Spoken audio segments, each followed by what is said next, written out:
Assalamualaikum warahmatullahi wabarakatuh.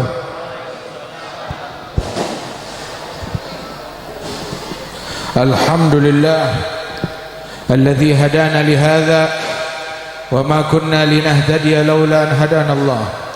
Allahumma shalli wa sallim ala sayyidina Muhammadin miftahi babi rahmatillah adada ma fi ilmillah salatan wa salaman daimaini bidawami mulkillah wa ala alihi wa sahbihi wa mawalah ma ba'd. Kita bersyukur kepada Allah subhanahu wa ta'ala di mana pada malam hari ini bersama-sama kita berkumpul di Musalla Az-Zuhriyah. Di Musalla Az-Zuhriyah ini memperingati maulid Nabi besar Muhammad sallallahu alaihi wa alihi wasallam. Dan sesungguhnya tidak diadakan majelis yang semacam ini melainkan semata-mata untuk mendatangkan rahmat Allah, agar Allah kesian nama kita, agar Allah sayang nama kita, agar Allah menyayangi kita, mencintai kita, menurunkan rahmat, kasih sayang, perlindungan, ampunan, dan memberikan maafnya kepada kita sekalian. Sebab dikatakan bahwasanya masyi kama majma'il maulid yujallil kurub, tidak ada yang lebih ampuh di dalam menolak bala dan musibah melebihi perkumpulan acara maulidnya Nabi besar Muhammad sallallahu alaihi wasallam.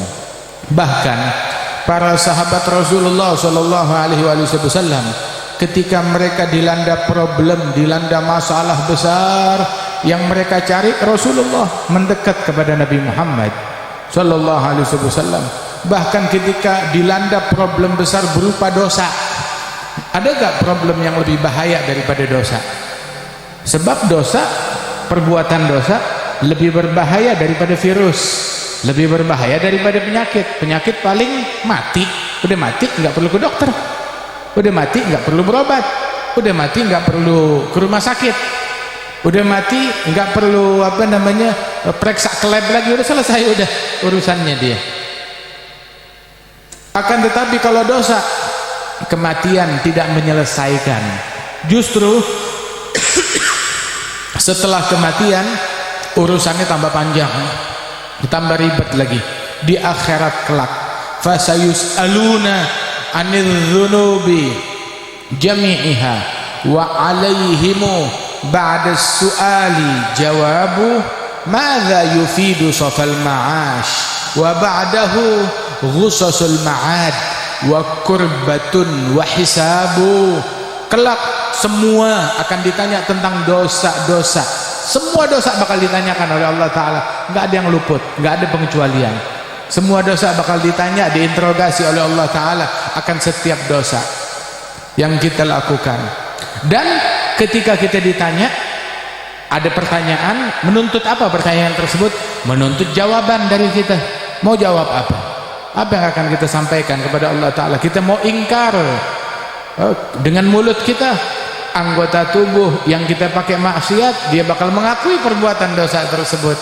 Al-yawma nakhtimu ala afwahihim wa tukallimuna aydihim wa tashhadu arjuluhum bima kanu yaksibun. Pada hari ini mulut kami tutup dan kami bikin yang memberikan kesaksian adalah tangan yang dulu dipakai maksiat, kaki yang dulu dipakai berjalan ke tempat maksiat.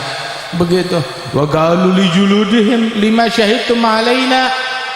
Mereka berkata kepada kulitnya, kepada kulit mereka, kenapa kalian mau menjadi saksi yang bakal menjerumuskan kita semua ke dalam api neraka?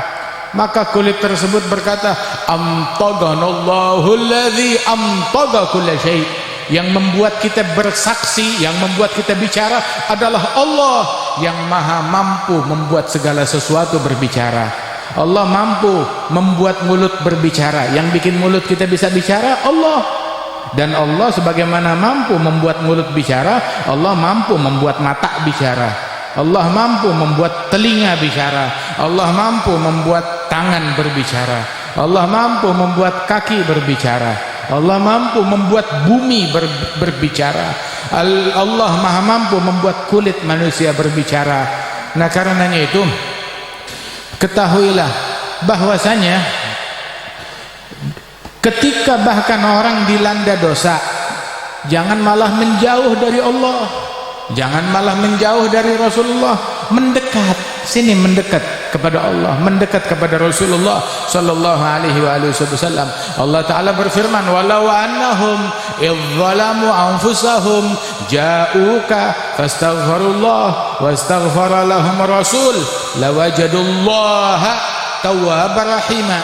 Ketika mereka menzalimi diri sendiri, bikin kemaksiatan, maka ketika mereka bikin dosa, apa yang mereka lakukan? Datang kepada Nabi Muhammad, datang kepada Nabi, jangan malah kabur dari Nabi, jangan malah menjauh, oh enggak pede menjauh dari Rasulullah, jangan, mendekatlah kepada Nabi Muhammad. Ja'uka, terus fastaghfirullah, setelah mereka datang kepada Nabi Muhammad, mereka beristighfar kepada Allah dan memohon Rasulullah untuk beristighfar bagi mereka, memohon ampunan Allah bagi mereka. Emang nggak bisa istighfar di rumahnya baru datang kepada Nabi Muhammad? Bisa, cuma beda. Istighfar di hadapan Rasulullah beda. Emang nggak bisa istighfar sendiri, mesti didoain sama Nabi Muhammad? Bisa, cuma beda. Diajarin oleh Allah subhanahu wa ta'ala, idzalamu anfusahum ja'uka, datang kepada engkau, fastaghfirullah, lantas seraya mereka beristighfar kepada Allah, wastaghfara lahum rasul, dan Rasul beristighfar memohon ampunan Allah untuk mereka. Apa yang terjadi? Lawajadullah, mereka akan menemukan Allah. Loh, datangnya ke Nabi tapi ketemunya dengan Allah. Subhanallah. Datangnya ke Nabi Muhammad, ja'uka, datang kepada engkau wahai Nabi Muhammad, beristighfar kepada Allah, Rasul memohonkan ampunan Allah bagi mereka, niscaya lawajadullaha tawwabar rahimah, mereka akan menemukan Allah maha pemberi taubat, maha penyayang, jalla jalaluhu ta'ala azamatuh. Subhanallah, kita datang ke majelis maulid, yang kita cari Allah, dan insyaallah kita menemukan Allah subhanahu wa ta'ala. Nabi Musa bertanya, ya Rabb, aina ajiduk, ya Allah, di mana aku dapat menemukan engkau? Di mana aku dapat menemukan engkau? Maka nih pesan buat orang-orang yang kehilangan Allah, buat orang-orang yang kehilangan Allah, ini pesan buat mereka. Asal tahu aja, orang yang kehilangan Allah kehilangan segalanya, tapi orang yang menemukan Allah menemukan segalanya. Nabi Musa bertanya kepada Allah, ya Rabb, aina ajiduk, ya Allah, di mana aku dapat menemukanmu? Maka Allah Ta'ala menjawab, tajiduni indal munkasirati qulubuhum min ajli, engkau dapat menemukanku bersama orang-orang yang hatinya luluh renyuh ketika doa dan munajat kepada Allah. Artinya temukan Allah di majelis zikir, temukan Allah di majelis doa, temukan Allah di majelis yang ditumpahkan air mata taubat, temukan Allah di majelis sholawat, temukan Allah bersama mereka.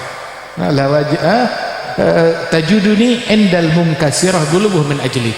Dalam riwayat yang lain Allah Ta'ala menyatakan dalam hadis qudsi, ana indal munkasirati qulubuhum min ajli, aku bersama orang-orang yang hatinya renyuh luluh karena takut dan ingat kepada Allah Subhanahu wa Ta'ala.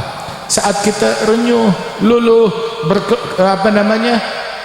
keluar air mata karena takut kepada Allah, saat itu Allah bersama orang-orang yang demikian, orang-orang yang takut, yang menangis untuk Allah Subhanahu wa Ta'ala. Zaman sekarang kita kekurangan orang yang pandai menangis, yang pandai berkoar banyak, yang pandai pidato banyak, yang pandai orasi banyak, yang pandai jerit-jerit banyak, tapi yang pandai menangis untuk Allah Ta'ala kita kekurangan.